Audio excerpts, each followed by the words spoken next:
स्वराज्य संवाद न्यूज, जनतेच्या हक्काचं व्यासपीठ.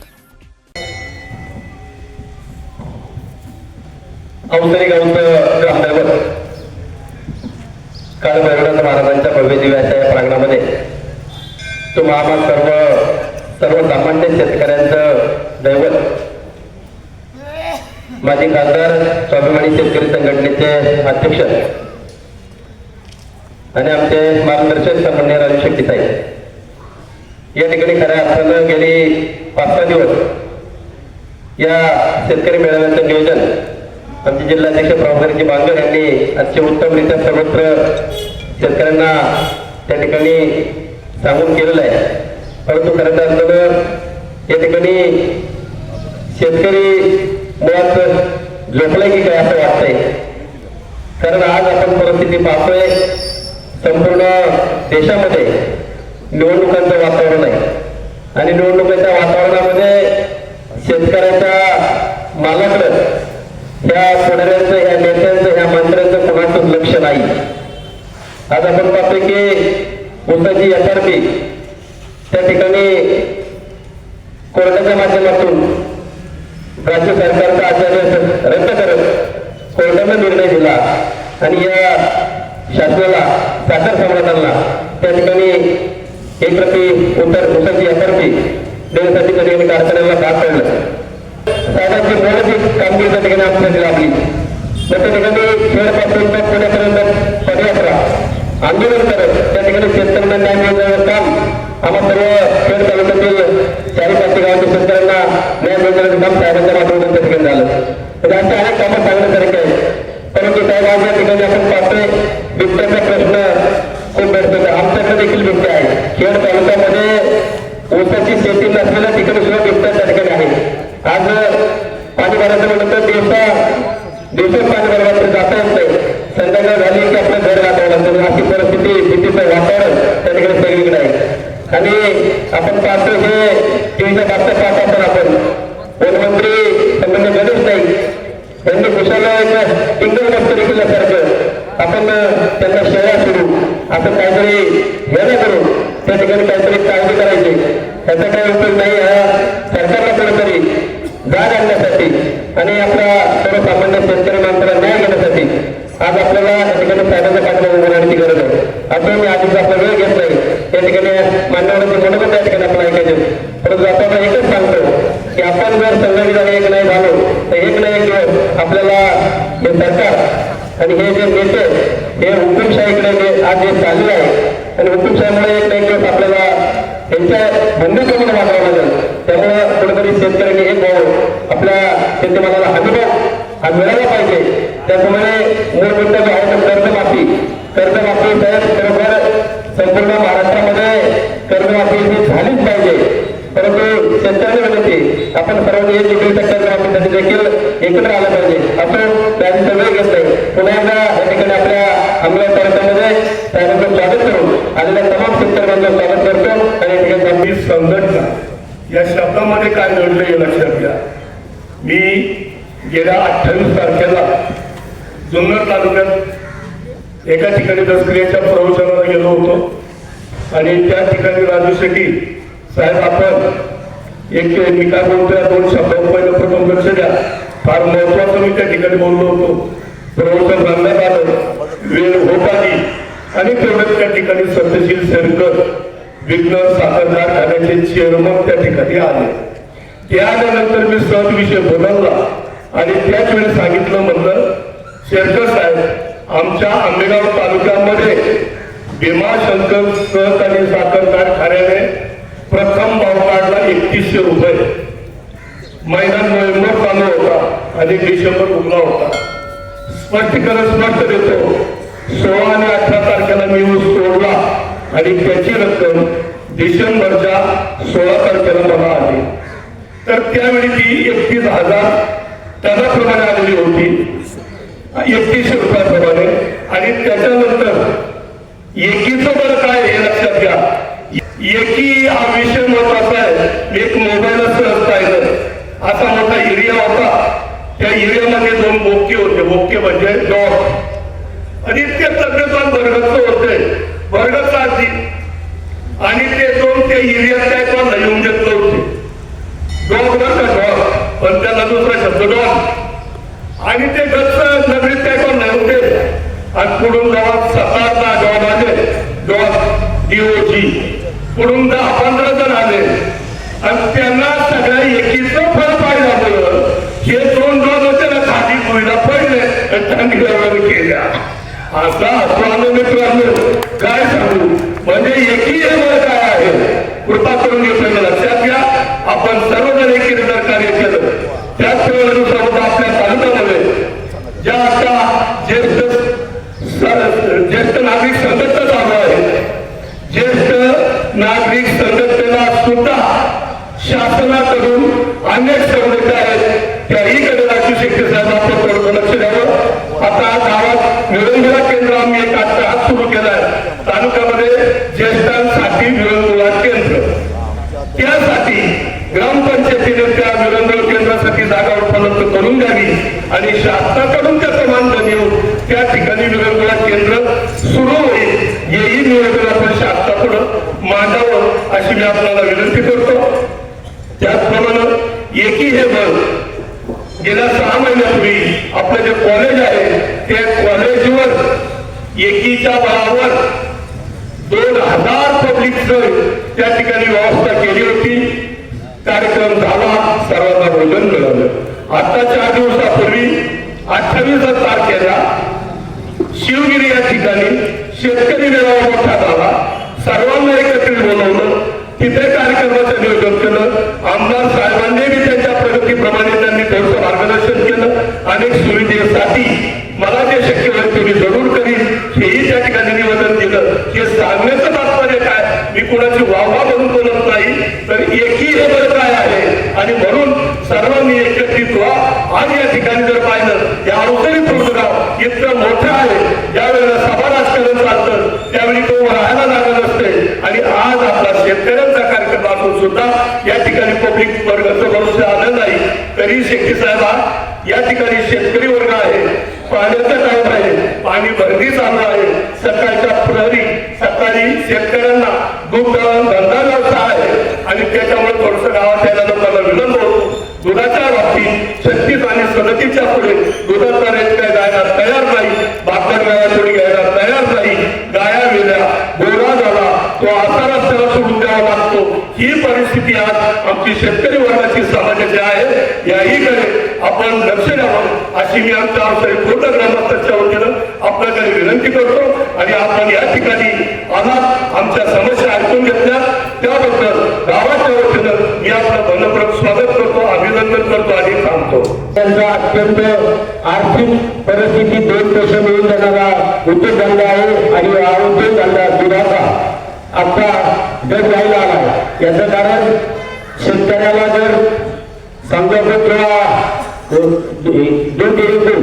रुपये वाढले तर व्यापारी भोसापिंडीला 500 रुपयांनी बाजार वाढवतात आणि त्यामुळे व्यापारावर घेतलं पाहिजे तरच समजूतदार टिकेल असं मला वाटते. दुसरा महत्वाचा मुद्दा आपल्या महाराष्ट्रामध्ये त्या विविध सहकारी संस्था आहेत. त्या संस्थेच्या संदर्भात मी आज 10-12 वर्ष सोसायटी संचालक होतो, व्हाईस चेअरमन होतो. मला एक अनुभव आलेला आहे आणि तो म्हणजे PDCC बँक आपल्याला या शेतकऱ्यांना कर्ज रूपाने पैसे कर्ज देत असते. परंतु कर्ज देत असताना जे थकीत शेतकरी असतात, ज्यांनी त्या सरकारच्या आडवत्या धोरणामुळे मधाचं बोट दाखवल्यामुळे हे माझे शेतकरी बांधव कर्ज भरण्याच्या बाबतीत मागे पुढे करतात. 10 रुपये उद्या रुपये, परंतु त्या गेल्याच्या काळाच्या सरकारनं आतापर्यंत त्यांच्याकडे लक्ष दिलं नाही आणि खऱ्या अर्थाने कर्जमाफी होणे ही गरजेचं आहे. आणि म्हणून सहकारी सोसायटीच्या बाबतीत तुम्हाला मुद्दा सांगतो, ज्या वेळेला सहकारी संस्था शेतकऱ्यांचं कर्ज वसूल करते, वसूल केल्यानंतर जे थकीत शेतकरी असतात त्या थकीत शेतकऱ्यांच्याकडून 12% व्याजाने रक्कम वसूल केली जाते. आणि ही जे वसूल झालेला आहे सोसायटीने वसूल केलेला असतो त्या प्रथम ही PDCC बँक 12% व्याज कापून घेऊन राहिलेला काय असेल ते खाते शेतकऱ्यांच्या सोसायटीत जमा असतात. याचा अर्थ असा 12% जर व्याज काढून एखादी संस्था 10 लाख रुपये थकली असेल तर त्यांचं कमीत कमी 3 ते 4 लाख हे PDCC बँक पैसे 12% कापून दिली आणि त्यामुळे सोसायटी हा गण राहायला आलेले आहेत. मला वाटते काही दिवस सहकारी संस्था बंद होती.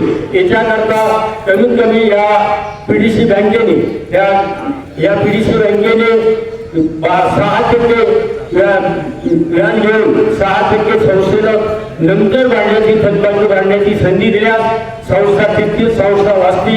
त्याच्या खऱ्या अर्थाने आज कामगारांचा पगार दिल्यास सुद्धा त्या संस्थेला अडचण निर्माण झालेला आहे. हा एक महत्वाचा मुद्दा आहे आणि हे केंद्राचं सरकार कुठेही लक्ष देत नाही. फक्त जाहिराती वल्गना करणे आणि लोकांच्या भूल दाबा मारून या ठिकाणी मतं मिळवणे हा यांचा रोजगार आहे.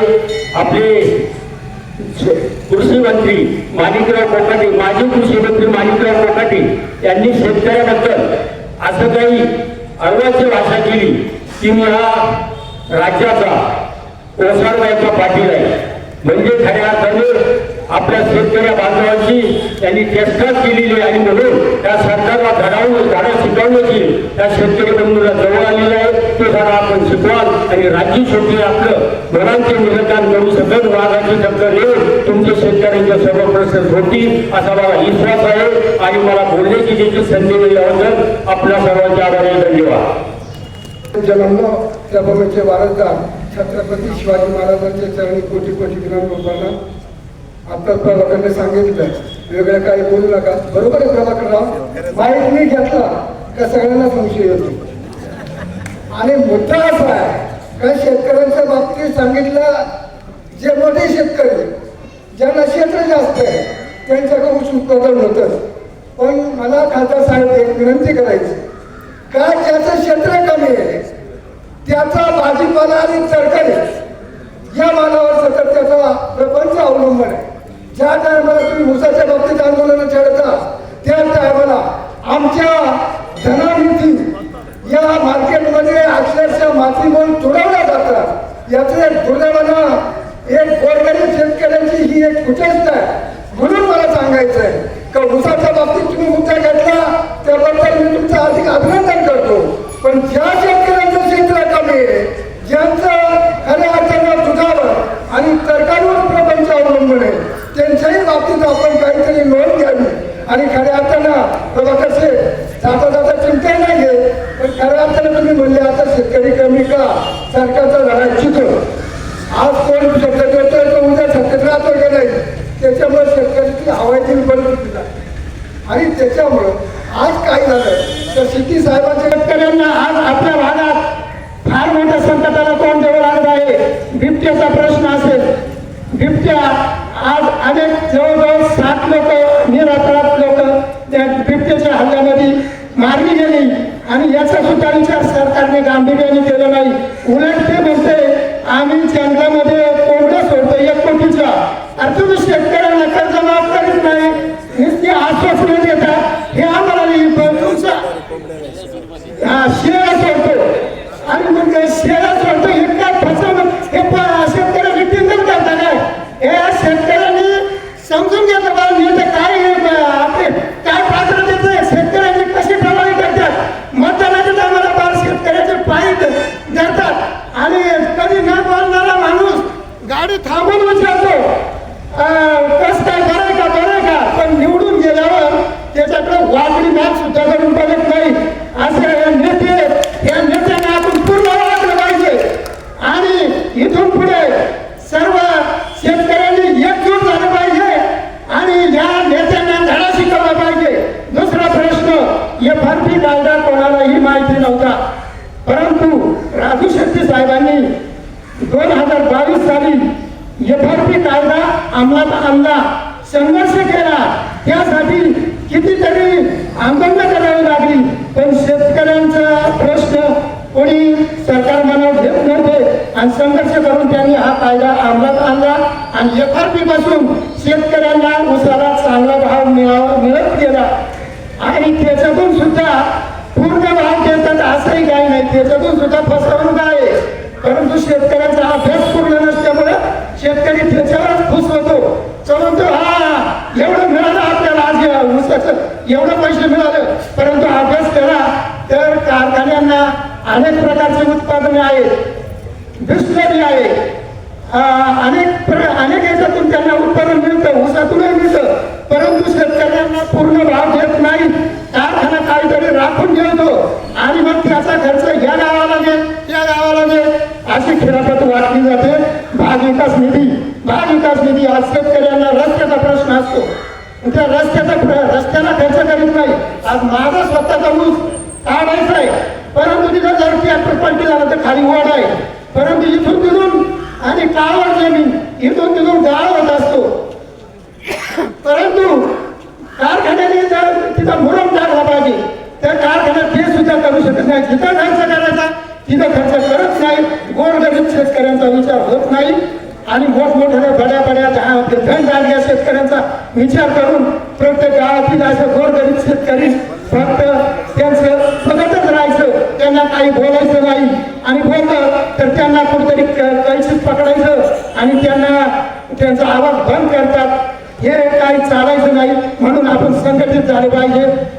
जास्त अधिक न बोलता वेळ थोडा आहे, म्हणून मी अजून प्रश्न भरपूर आहेत, 2-3 मुद्दे भरपूर आहेत, परंतु वेळेच्या बंधनात सर्वजण जखडलेले आहोत.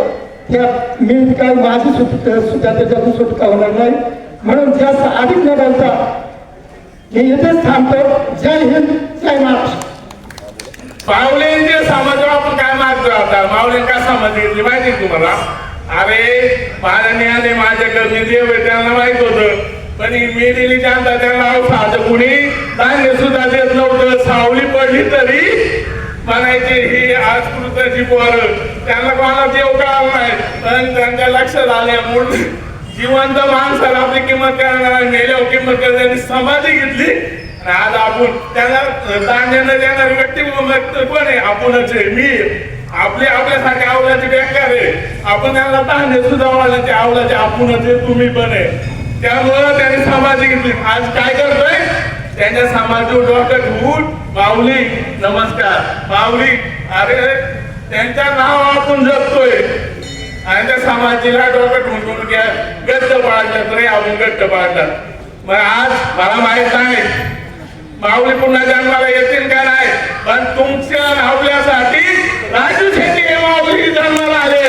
आज त्याच्या डोक्यापुढे पायास डोक्या ठेवून हे मागा साहेब, आमच्या जर्सी गोऱ्यांचा प्रश्न लय मोठा आहे. काय नाही आज गेले घरात जर्सी गोऱ्याला घरात आलाय तो सोडायचा पुढं.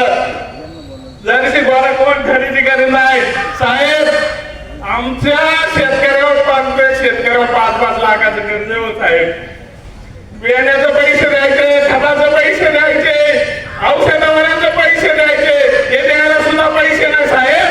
शेतकऱ्यांची कर्जमाफी झाली पाहिजे हा मोठा प्रश्न आहे.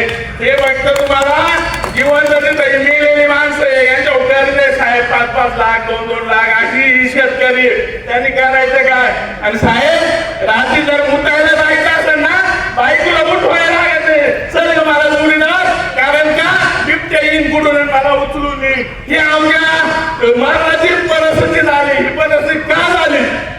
अरे मुद्दायला बायकोला बाहेर घेऊन जायचे, हिला आधा वाटलं पाहिजे.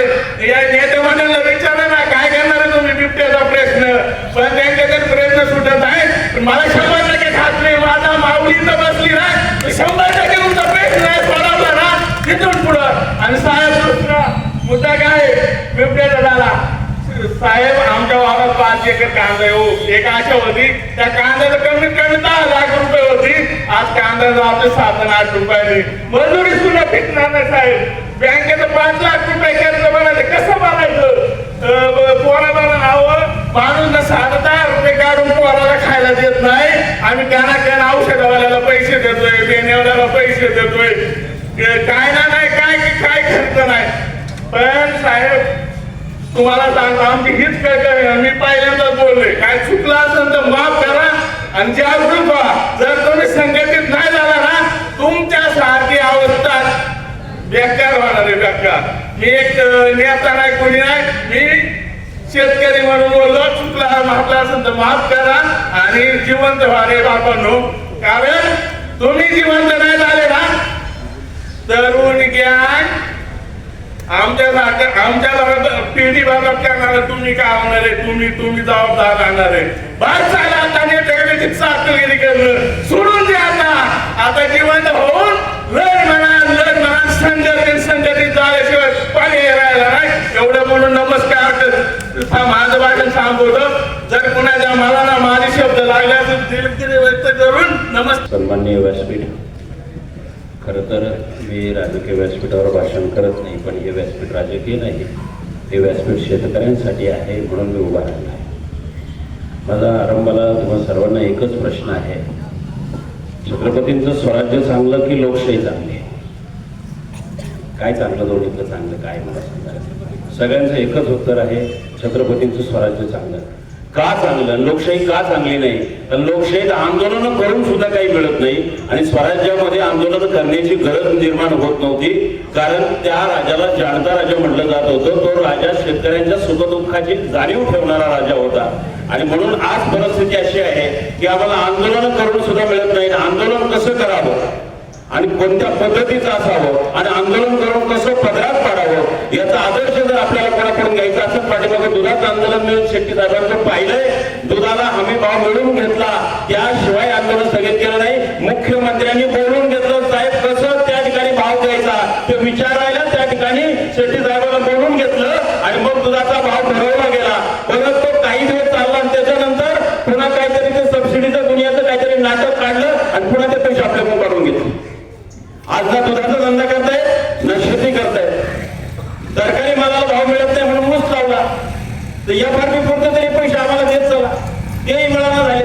त्याच्यातूनही हे कपात ते कपात, काय कपात, किती कपात टाकायचं आपल्याला काही माहित नाही. आपल्याला जेवढी स्लिप येते आपण तेवढं समाधानी म्हणतो. इथून आम्ही बाबा चला बाबा नगदी पीक म्हणून धनामिती घ्यायला लागलो.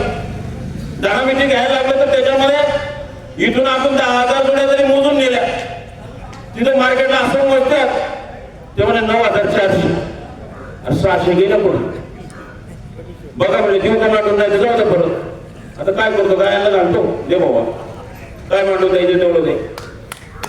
हा फरक आम्ही उघड्या डोळ्याने पाहतो. तिथे असणारं प्रशासन यांना माहीत नाही का इथं सरळ मारलं जाते म्हणून. शिवाजी राजाच्या स्वराज्यामध्ये चांगलं म्हणण्याचं कारण असं आहे की शिवाजी राजाचा सक्त आदेश होता, माझ्या शेतकरी राजाच्या भाजीच्या देठाच्या पाण्याला सुद्धा कोणी हात लावला नाही पाहिजे, म्हणून स्वराज्य चांगलं वाटतं. म्हणून स्वराज्य चांगलं वाटतं. लोकशाही यामुळे आम्हाला चांगली वाटत नाही. काय सगळे लोक संपावर जातो. आता महसूल विभागाचा संप झाला की नाही? लेखणी बंद, लगेच लेखणी बंद. अरे तुम्ही सगळं बंद करा, काही फरक नाही पडत. पण ज्या दिवशी अन्न पिकवणारा अन्नदाता ज्या वेळेला बंद होईल त्यावेळेला मरून पडाल, कारण जगण्यासाठी अन्न लागतं याची जाणीव असली पाहिजे. आज डिजिटल इंडिया, शायनिंग इंडिया खूप सारं निघालं. हे डाउनलोड करा, ते डाउनलोड करा, ते डाउनलोड करा. पण एक ठामपणे सांगतो, भाकरी अजून डाउनलोड झाली नाही, होणार सुद्धा नाही. त्यासाठी घामच गाळावा लागेल, त्यासाठी शेतकऱ्याच्या पोटी जन्माला यावं लागेल. आता मागच्या महिन्यात मी 8 दिवस जालन्याला होतो. तिथं तरुण शेतकऱ्याची पोरं आली. महाराज 35 वय झाले, 36 झाले, लग्न होत नाही. का? शेतकऱ्याच्या पोटी जन्माला आले.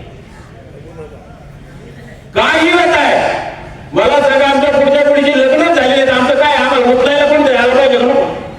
आमच्या तोंडात थेंबर पाणी घालणारा तरी कोणी आला पाहिजे बरोबर. पुढच्या पिढीची लग्न झालेली ते येणार पण आम्हाला नाही उचलायला. ज्या दिवशी शेतकरी सदन होईल त्यावेळेला शेतकऱ्याच्या पोरांची लग्न सुद्धा आपोआप होईल. फक्त शेतकरी सदन होण्यासाठी एकमेव शेतकरी पहिला एकत्र आला पाहिजे आणि त्याला नेतृत्व चांगलं असलं पाहिजे. ते नेतृत्व राजू शेट्टी साहेबांच्या माध्यमातून या महाराष्ट्राला लाभलेलं आहे. ही खऱ्या अर्थाने विचार करण्याची गोष्ट आहे. आणि एक सांगतो, साऱ्यांनी संप करू द्या. साहेब तुम्हाला एक सांगतो, उर्वणी येते एकदा महिनाभर शेतकरी संपावर घ्याच तुम्ही आणि ते तुम्हीच नेऊ शकता. ज्या दिवशी शेतकरी संपावर जाईल ना तेव्हा राज्य सरकार, केंद्र सरकार जाग्यावर येईल. काही खाऊ घालणार तुम्ही, काय डाउनलोड करणार? मिळणारच नाही मार्केटमध्ये, काय डाउनलोड करणार? आपण नाही मिळत तर जीपमध्ये घालून गणपटाने, कारमध्ये घालून ये, हा एकटाच घेऊन जाईल. मग आता लय मागायला कपडणार. हा जो काही बावटपणा आपल्यात नाही तो सरकारने ओळखलेला आहे. सगळी संघटित होती, शेतकरी संघटित होणार नाही. कोणतेही सरकार येते, सगळ्यांना माहिती ही काही एकत्र येत नाही. ही आमची झेंडादार आहेच आहे. तुम्हाला सदन होऊ देणारच नाही, कारण तुम्ही सदन झालं तर यांचा झेंडा धरायचा पण. म्हणून एक लक्षात घ्या, मला कोणावर टीका टिप्पणी करायची नाही. वस्तुस्थिती मी मांडणारा माणूस आहे. लक्षात घ्या, आपण संघटित होणं गरजेचं आहे. आणि साहेब, तुम्ही जर एकदा शेतकरी संपावून घ्याच, मी तुम्हाला सांगतो, शेतकरी संपावर गेला का प्रश्न सुटल्याशिवाय राहणार नाही. पण आपण फिलंदरपणा करू नका. चोरून कारमध्ये नेऊन, गाडीमध्ये नेऊन, जीपमध्ये नेऊन, गुन्ह्यात, मार्केटला, चाकणला, मनसरला नेऊ नका. मार्केटला तसूवर गेलं नाही पाहिजे. राजू शेट्टी साहेबांनी दुधाचं आंदोलन केलं ना, सगळ्या महाराष्ट्राच्या बॉर्डर सील करून टाकलेला. थेंबर दूध मुंबईला गेलं नाही. दुधापासून मुंबई तारफडायला लागली. मुख्यमंत्र्यांनी बोलून घेतलं, साहेब कसं करायचं. या पद्धतीनं जर आपण एकत्र झालो तर आणि तरच आपले प्रश्न सुटतील. त्यासाठी नेतृत्वाची गरज असते आणि ते नेतृत्व शेट्टी साहेबांच्या माध्यमातून आपल्याला लाभले, हे खऱ्या अर्थाने आपलं भाग्य आहे. म्हणून माझी कळकळून विनंती आहे, शेतकरी म्हणून एकत्र या. कोणाचाही बिल्ला लावून हिंडू नका, काही फायदा नाही. तुम्हाला ते ओळखत सुद्धा नाही. ज्याचा बिल्ला लावून हिंडता, ज्याचा झेंडा घेऊन हिंडता ना, ते तुम्हाला जवळ गेलं तर रामराम नाही घालते. आता यांनी सांगितलं की म्हटलं ती काच खाली घेतली नाही. काच घेतीलच कसे खाली, तुम्हाला ते ओळखतच नाही. म्हणजे काच खाली घेणाराही नको, काच वर घेणाराही नको. आम्हाला आमचा शेतकरी भेटला तर आम्हाला आदराने रामराम घालतो, तोही रामराम घालतो, आम्ही त्याला रामराम घालतो. पण रामराम घालण्यासाठी आम्ही शेतकरी म्हणून एकत्र यावं, ही काळाची गरज आहे. यासाठी मी 2 शब्द या ठिकाणी बोलायला उभा राहिलोय. शेतकरी म्हणून एकत्र या आणि शेतकऱ्यासाठीच जीवन जगा. आणि शेतकऱ्या आजपासून जे काही करील ते शेतकरी म्हणूनच करेल आणि आजपासून जगल तर शेतकऱ्यासाठी जगल. या भावनेने वचनबद्ध व्हा. रामकृष्ण आणि जय शिवराय. मी या निमित्ताने शेट्टी साहेब आपणास सांगतो की मागच्या 2 महिन्यापासून जुन्नर तालुक्यामध्ये, आंबेगाव तालुक्यामध्ये मोठ्या प्रमाणात युरिया व मादन 24-24 या खतांचा तुटवडा दाखवला जातोय. प्रामुख्याने तालुक्यामध्ये तुटवडा नाही, परंतु टाटा करायचा आणि त्यानंतर तळेभावाने युरिया व मादन विकायचं असा प्रत्येक हंगाम, खरीप हंगाम सुरू होऊ द्या, रब्बी हंगाम सुरू होऊ द्या, त्या काळात तुटवडा निश्चितपणे केला जातो. व या निमित्ताने जे कृषी खातं आहे ते देखील त्या ठिकाणी टक्केवारी घेतं आणि टक्केवारीच्या स्वरूपात ज्या मोठे दुकानदार आहेत त्यांना वेळ उपलब्ध करून देतो. या निमित्ताने आपण देखील याकडे लक्ष द्यायला पाहिजे. तसेच जुन्नर तालुक्यामध्ये मोठी बाजार समिती आहे आणि बाजार समितीच्या माध्यमातून मागे अनेक वेळेला आपण पुणे जिल्ह्याच्या माध्यमातून प्रभाकर शेठ असतील त्यांनी आवाज उठवला का हमीभावाप्रमाणे सोयाबीन खरेदी केंद्र सुरू केलं पाहिजे. त्याप्रमाणे खरेदी केंद्र देखील सुरू केलं, परंतु शेतकऱ्यांची एवढ्या मोठ्या प्रमाणात पिळवणूक होती. 53 रुपये प्रति किलो प्रमाणे राज्य शासनाने ठरवून दिलेला हमीभाव आहे, परंतु किचकट अटी त्या ठिकाणी घातल्या जातात. शेतकऱ्यांना सातबाराच पाहिजे, अर्धनिर्णय केलेल्या शेतकऱ्याचे हमीभावाप्रमाणे सोयाबीन खरेदी केलं जाणार नाही, अशाप्रमाणे अटी घातल्या जातात. या पण अटी शिथिल झाल्या पाहिजेत. त्याचप्रमाणे जुन्नर तालुक्यामध्ये मोठ्या प्रमाणात धना मेथीचं मार्केट आहे व टोमॅटोचं मार्केट आहे. धना मेथीचं मार्केट त्या ठिकाणी डोंगराच्या पायथ्याशी सुरू करण्यात आलेलं आहे, परंतु त्या ठिकाणी धुळीचं मोठं साम्राज्य आहे आणि त्या ठिकाणी धना मेथी एवढी जीवापाड जपल्यानंतर धना पिकवला जातो, मेथी पिकवली जाते, भाजीपाला पिकवला जातो, परंतु त्या ठिकाणी जुन्नर आंबेगाव तालुक्याचं नगर जिल्हा असेल, पुणे जिल्ह्यातील शेतकरी त्या ठिकाणी धना घेऊन येतात व माती मोल दरात विकला जातो. चांगल्या क्वालिटीचे माल पिकवला जातो, परंतु त्या ठिकाणी माती टाकल्यामुळे धना मातीमोल दराने विकला जातो. याकडे देखील साहेब आपण लक्ष दिलं पाहिजे. आणि त्याचप्रमाणे प्रामुख्याने आपण त्या FRP संदर्भात आपण कारखानदारांना ज्यावेळेला FRPचा विषय घेतला जातो, आपल्याच मार्गदर्शनाखाली त्या ठिकाणी FRP तयार केली जाते, परंतु भीमाशंकर कारखान्याने FRP जाहीर केली, विघ्नरने अजून काही पूर्ण FRP दिलेली नाही. या संदर्भात देखील आपण प्रामुख्याने लक्ष घातलं पाहिजे. आणि त्या ठिकाणी तुमचा नावाचा दरारा अख्ख्या महाराष्ट्रात जुन्नर आंबेगाव तालुक्यात देखील आहे. आम्ही ज्यावेळेला उपोषण करतो, आंदोलन करतो, ज्यावेळेला स्वाभिमानी शेतकरी संघटनेचं नाव घेतलं जातं त्यावेळेला देखील तात्काळ निर्णय दिला जातो. आणि मी या निमित्ताने साहेब आपणास सांगतो की कांद्याचा देखील प्रश्न मोठा उपस्थित होत आहे. त्या जुन्नर आंबेगाव तालुक्यामध्ये मोठ्या प्रमाणात कांदा उत्पादक शेतकरी आहेत आणि अजून देखील गेल्या वर्षाचे कांदे चाळीमध्ये शिल्लक आहेत, परंतु हा बाजारभाव व्यवस्थित नसल्यामुळे, एक्सपोर्ट होत नसल्यामुळे त्या ठिकाणी कांद्याला बाजारभाव व्यवस्थित मिळत नाही. आज 10, 12 रुपये, 8 रुपये दराने कांदे विकले जातात. उत्पादन खर्च 15 रुपये किलो असताना 10 रुपये, 8 रुपये दराने कांदे विकले जातात आणि याचा देखील आपण या ठिकाणी 100% उल्लेख करावा व या मागण्यांकडे आपण देखील या ठिकाणी निश्चितपणे बोला. परंतु मी स्वाभिमानी शेतकरी संघटनेत प्रभाकर शेठ बरोबर काम करत असताना आम्हाला तालुक्यामध्ये खूप अडचण निर्माण होतात, पण आपलं नाव घेतल्यानंतर, स्वाभिमानीचं नाव घेतल्यानंतर कुणी आम्हाला अडचण करीत नाही आणि त्याने निमित्ताने मी सांगतो, स्वाभिमानीचं नाव जुन्नर तालुक्यामध्ये तर आहे, पण महाराष्ट्रात ज्या वेळेला आपण आंदोलन करतात, सोलापूरला आंदोलन करतात, आम्ही ज्या वेळेला भाषणातून बोललो जातो त्यावेळेला कारखानदार त्यांच्या भाषणातून सांगतात का कोल्हापूरचा बाजारभाव आपल्याला कसा देता येईल. हे आता पुढच्या भाषणामध्ये शेट्टी साहेब निश्चित सांगतील की कशा प्रकारे बाजारभाव जुन्नर आंबेगाव तालुक्यात देता येतो. निश्चितपणे मी आधीच काही बोललो असेल, या ठिकाणी अनेक मान्यवर आहेत. मी एवढा साहेब, हा छातीचा 5 रुपयाचा बिल्ला सुद्धा आम्हाला त्या ठिकाणी फुकट मिळत नाही. आम्ही जे काही करतो ते आमच्या घरादारावर तुळशीपत्र ठेवून, वाईट शब्द मी वापरतो, घरादारावर तुळशीपत्र ठेवून रात्रंदिवस फक्त माझ्या शेतकऱ्याला न्याय मिळावा एका प्रामाणिक भावनेतून आम्ही त्या ठिकाणी काम करत असतो. मी साहेबांसमोर मुद्दाम म्हणलो की हा 5 रुपयाचा बिल्ला देखील आम्हाला फुकट मिळत नाही.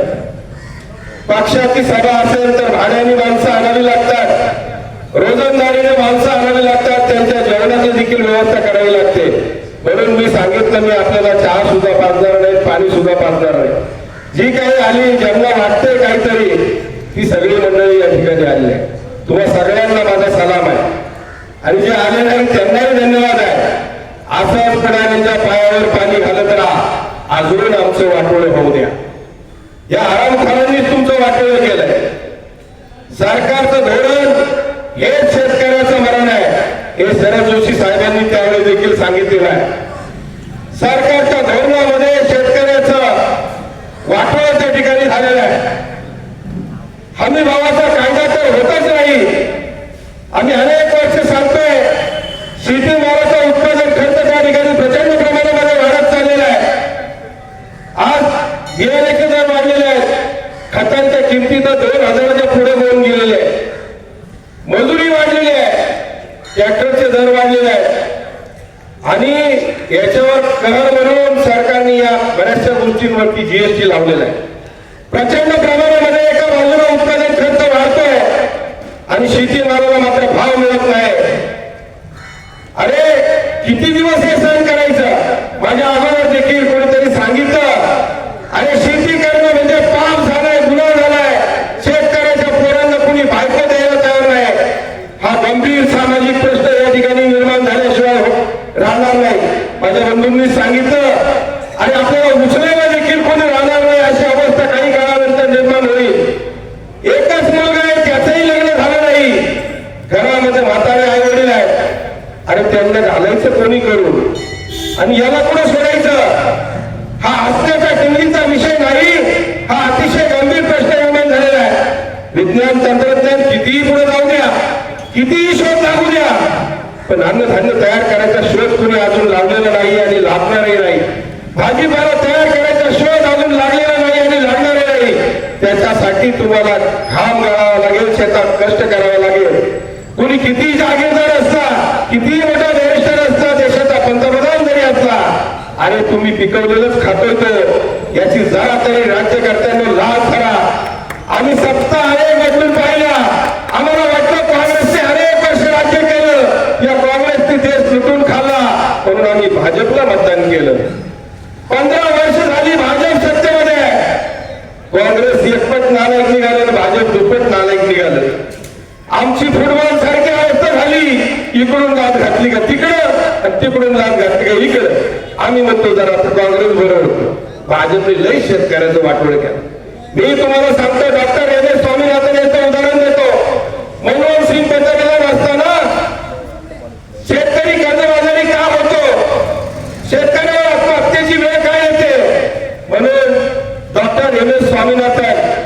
हे नाव तुम्ही कदाचित ऐकलं असेल. शेती क्षेत्रातील सगळ्यात हुशार आणि तज्ञ व्यक्तिमत्व त्यांच्या अध्यक्षतेखाली समिती नेमली, आयोग नेमला आणि या समितीने 2 वर्षामध्ये अभ्यास करून काँग्रेस सरकारला शिफारशी दिल्या की असं जर केलं तर शेतकरी कर्जबाजारी होणार नाही, आत्महत्येची वेळ शेतकऱ्यांवर येणार नाही. काँग्रेस सरकारने देखील स्वामीनाथन आयोगाच्या शिफारशी त्या ठिकाणी लागू केले नाही आणि 15 वर्षापूर्वी पहिल्यांदा भाजपचा जाहीरनामा उचलून पहा. त्या जाहीरनाम्यामध्ये भाजपनं सांगितलं होतं आम्ही सत्तेत आल्यानंतर स्वामीनाथन आयोगाच्या शिफारशी लागू करू. त्यानंतर स्वामीनाथन आयोगाच्या शिफारशी जर लागू केल्याच नाही, हायकोर्टाला मला वाटतं सर्वोच्च न्यायालयाला ऍफिडेव्हिट दिलं आम्ही हमीभाव देऊ शकत नाही. आणि मग आश्वासन कशासाठी दिलं होतं? हे लबाडीचे धंदे ओळखायला शिका. आणि डॉक्टर एम एस स्वामीनाथन यांचं निधन झालं, तो माणूस आपल्यातनं निघून गेला आणि भाजपनं त्याच्यावर कहर केला. त्यांना मरणोत्तर भारतरत्न पुरस्कार दिला. भारतरत्न कोणालाही देत नाही. डॉक्टर एम एस स्वामीनाथन यांना भारतरत्न पुरस्कार का दिला? तर शेती क्षेत्रातील अभ्यासू तज्ञ व्यक्तिमत्व म्हणून त्यांना भारतरत्न पुरस्कार दिला. स्वामीनाथन यांना मरणोत्तर भारतरत्न पुरस्कार दिला, पण स्वामीनाथन आयोगाच्या शिफारशी मात्र लागू केल्या नाही. हे मला तुम्हाला सांगायचंय. सगळे लबाडीचे धंदे चालू आहेत आणि याचं मुख्य कारण एकच आहे, आमचा शेतकरी त्या ठिकाणी संघटित नाही. येऊन जाऊन फक्त झोपडी घालायची असेल तर ती फक्त शेतकऱ्यावर घालायची. मी सांगतो एका बाजूला उत्पादन खर्च प्रचंड प्रमाणामध्ये वाढत चाललेला आहे आणि दुसऱ्या बाजूला शेतीमालाला भाव नाही. सरकारचं हमी भावाचा कायदा तर झालाच नाही, पण सरकारचं आयात निर्यात धोरण कायम आमच्या मुळावर त्या ठिकाणी उठलेला आहे. आज कांद्याचा विषय कोणीतरी घेतला. कांद्यावर पूर्णपणे निर्यात बंदी लादली, निर्यात शुल्क आजही लागू आहे. बाहेरच्या देशामध्ये कांद्याला मागणी असताना देखील सरकारने पूर्णपणे निर्यात शुल्क रद्द करायला पाहिजे होतं आणि निर्यातीला चालना द्यायला पाहिजे होती, परंतु वर्षभर कांदा उत्पादक शेतकऱ्यांचं देखील वाटोळ झालं. आमच्याकडे जर्सी गाई पाळणारी लोक आहेत. या जर्सी गाई आणल्या कोणी? काल मी दिव्याच्या सप्त्यामध्ये बसलो होतो, त्या महाराजांनी सुंदर सांगितलं, गावरान गाईचं परदेशामध्ये सुद्धा पैसे देऊन गावरान गायीकडनं हात फिरवला 5 मिनिटं तरी बीपीचा त्रास. गावरान गायीचं सगळं महत्व सांगितलं. आमच्याकडे गावरानच गायी होत्या, पण या जर्सी गायी आणल्या कोणी? संकरित गायी आणल्या कोणी? अरे तुम्हीच आमच्या मातीने मारले. आम्हाला सांगायचं आहे जरा ही जास्त दूध देते. आमचा शेतकरी भाबडा आहे, त्याने लगेच जर्सी गायी गावठी काढून टाकल्या, जर्सी आणल्या. आज जर्सी गायीला गोळे झालेलं सोडून द्यायची वेळ आपल्यावर आली. भाकड जनावरांचा प्रश्न निर्माण झालाय. मी अतिशय जबाबदारीने बोलतोय. जिल्हा दूध संघाच्या वार्षिक सभेला इथली सुद्धा काही मंडळी असतील. आपल्या गावातली मंडळी होती. जिल्हा दूध संघाच्या वार्षिक सभेला तुम्ही होता का? अजितदादा त्या वार्षिक सभेला होते. मला सुद्धा आमच्या श्रीराम डेअरीनं आमचे डॉक्टर या ठिकाणी बसले. ठराव करून जिल्हा दूध संघाच्या वार्षिक सभेला पाठवून मला कळालं की अजितदादा या वार्षिक सभेला येणार आहे. अरे म्हणलं आता संधी. मी तयारी निश्चित केलो होतो. अजितदादांना मी या बोलायच्या आधीच उभा राहिलो. अरे म्हणलं ही सगळी संकरित गाई पाळणारी, जर्सी पाळणारी सगळे शेतकरी आहेत. पुणे जिल्ह्यातून आलेले शेतकरी आहेत आणि या शेतकऱ्यांचा प्रश्न मांडण्यासाठी मी या ठिकाणी उभा आहे. संकरित गायींचा, जर्सी गोऱ्यांचा प्रश्न या ठिकाणी निर्माण झालाय. म्हणलं दादा तुम्ही ग्रामीण भागाचं नेतृत्व करता, फडणवीसांना कदाचित माहित नसेल जर्सी गाई, एकनाथ शिंदेला कदाचित माहित नसेल, पण तुम्हाला माहिती आहे ना, तुम्ही बारामतीतून ग्रामीण भागातल्या आमच्या भागातून गेलेले आहात. या जर्सी गोऱ्यांचा प्रश्न, भाकड जनावरांचा प्रश्न, त्यावेळेला जनावरांचे असलेले बाजार बंद हा प्रश्न मी त्यांच्या समोर त्या ठिकाणी मांडला. आणि सगळ्यात महत्वाचा प्रश्न म्हणजे दुधामध्ये जी भेसळ होते तो प्रश्न मी त्या ठिकाणी मांडला. आणि मी त्यांना हेही सांगितलं ही भेसळ आमचा शेतकरी नाही करत. थोडं पाणी जरी त्याने टाकलं तर त्याचा फॅट सिरप कमी लागतं, त्याला दर कमी मिळतो. ही भेसळ आमचा शेतकरी करत नाही. आमचा शेतकरी चांगलं दूध घालतो, पण हे मधले लोक त्या ठिकाणी भेसळ करतात. या भेसळखोरांमुळे शहरातले किंवा आमचे इतर जे नागरिक आहेत दूध घेणारे, त्यांचा आरोग्याचा प्रश्न या ठिकाणी गंभीर बनत चाललाय. आणि अतिरिक्त दूध बाजारामध्ये आल्यामुळे चांगलं दूध घालणाऱ्या शेतकऱ्यांना त्या ठिकाणी भाव मिळत नाही. आणि म्हणून अजितदादांना मी हा प्रश्न मांडला. आणि ते भाषण करत असताना तुम्ही कदाचित तो व्हिडिओ बऱ्याच जणांनी पाहिलेला आहे. मी त्यांना बोलून देत नव्हतो, मी प्रत्येक वेळेला त्यांना क्रॉस करत होतो. मला त्यांना शेवटी बोलावं लागलं तर मी एकटा निर्णय घेऊ शकत नाही. मी मंत्रालयामध्ये बैठक लावतो मला म्हणले होते. हे सगळ्यांनी पाहिलंय. अजून मंत्रालयामध्ये बैठक लागते. अरे हे लवाडीचे धंदे तुम्ही करताय म्हणजे आधी दादा शब्दाचा पक्का आहे. बघा शब्दाचा पक्का. जर्शी गोरे आदर सोडून द्यायची वेळ आली. भेसळीचा प्रश्न आदर सुटलेला आहे. भाकड जनावरचा प्रश्न आजही त्या ठिकाणी निर्माण झालेला आहे. मुख्यमंत्री असतील उपमुख्यमंत्री असतील वेळ प्रसंगी आम्ही यांना सुद्धा सोडलेलं नाही. शिरूरला मांडवून फराड्याला मुख्यमंत्र्यांची सभा रोखण्याचं काम आम्ही केलं आणि शिवनेरी किल्ल्यावर देखील मुख्यमंत्र्यांना शिवनेरीवर पाय ठेवून देणार नाही असा इशारा देखील आम्ही त्या ठिकाणी दिला. आम्ही जीवाची बाजी लावून तुमच्यासाठी लढतोय कारण माझा हा शेतकरी बाप जगला पाहिजे.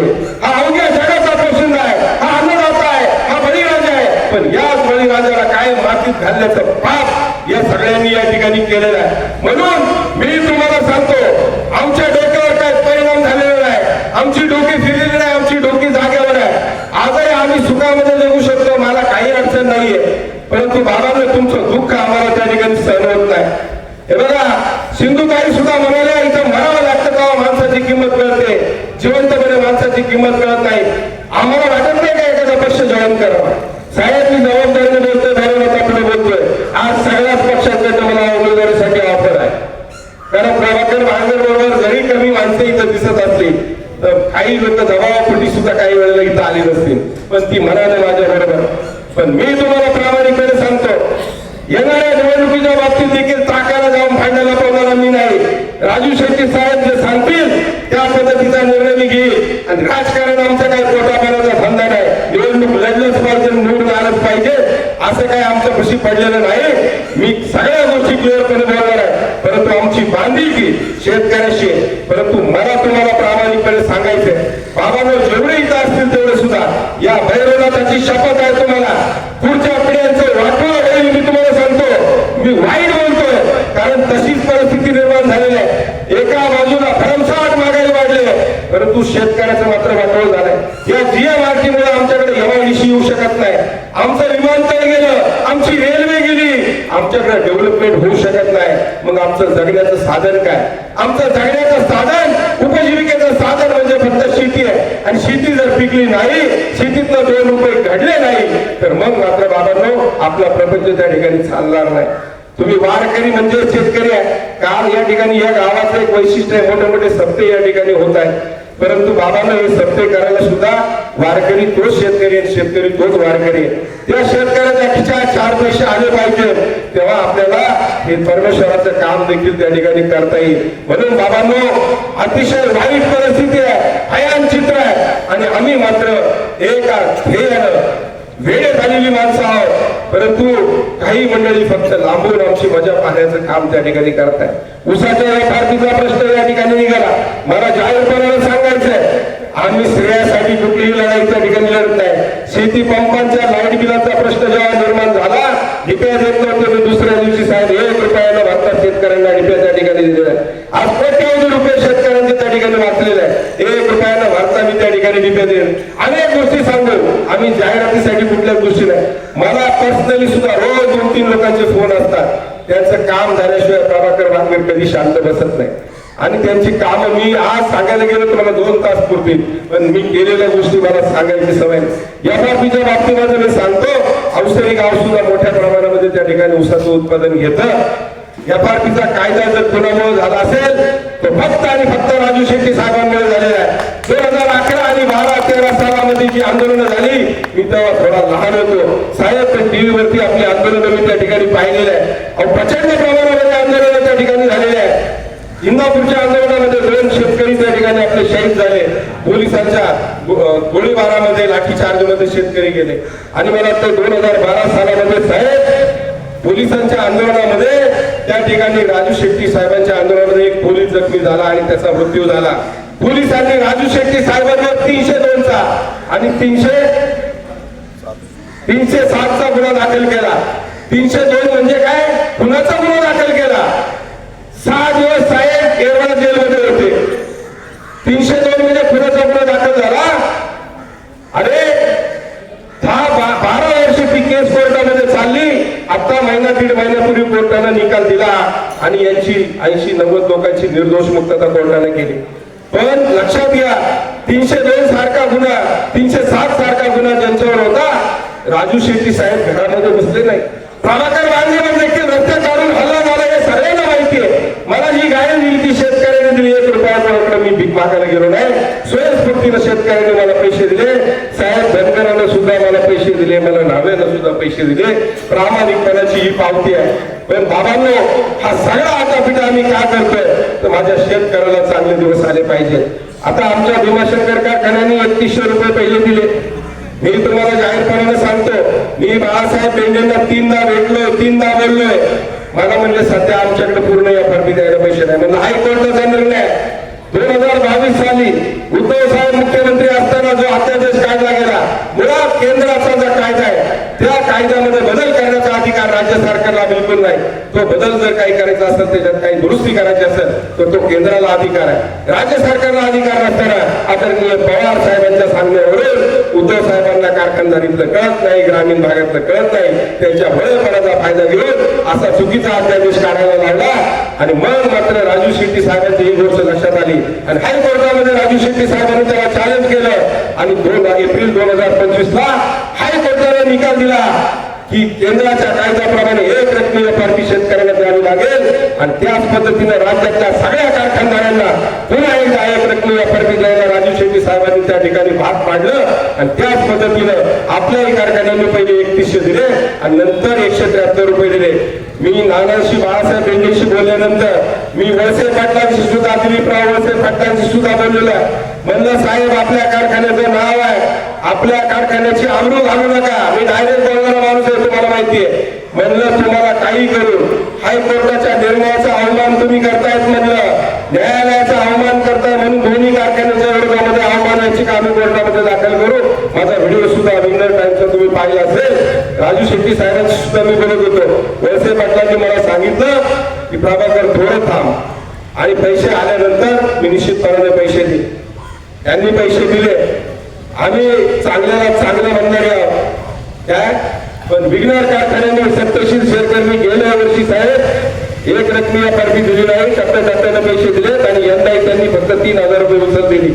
मी त्या संदर्भामध्ये साखर आयुक्त कार्यालयामध्ये भेटलेलो आहे. याही कारखान्याच्या विरोधात देवदत्त निकमांच्या आधी तक्रार मी दाखल केलेली आहे आणि त्याही कारखान्याच्या विरोधामध्ये मी तक्रार दाखल केलेली आहे. मी प्राथमिक शिक्षण संचालक निलिमा गायकवाडांना भेटलेलो आहे. मी अर्थ विभागाचे संचालक जे आहेत यशवंत गिरी साहेबांना त्या ठिकाणी भेटलेलो आहे. दोन्ही कारखान्यांच्या विरोधामध्ये मी त्या ठिकाणी तक्रार दाखल केलेली आहे. भीमाशंकर कारखान्याचा विषय निघाला भाग विकास निधीचा. भाग विकास निधीच्या नावाखाली ही तुमच्याच ऊसउत्पादक शेतकऱ्याची लूट करायचं काम आहे. अजिबात भाग विकास निधी कापण्याचा यांना अधिकार नाही. राजू शेट्टी साहेब त्या ठिकाणी सांगतील हे तुमच्याच कष्टाचे पैसे आहे. आम्हाला काय वाटतं, माझ्याकडे ऊसाचं कांदे नाही, परंतु ज्याने घातले त्याला ते पैसे मिळाले पाहिजे आणि त्याचा वापर फार पडतं एखाद्याचं ऊस काढायला अडचण असेल त्याच ठिकाणी वापरा. सर्वात पुढे खेळापत वाटल्यासारखं वाटू नका. मुळातच आमचं असं म्हणणं आहे भाग विकास निधी कापायचा अधिकार नाही, कापले तर कुठेतरी 5,000 रुपये कापा. एवढ्याले पैसे तुम्ही कापता.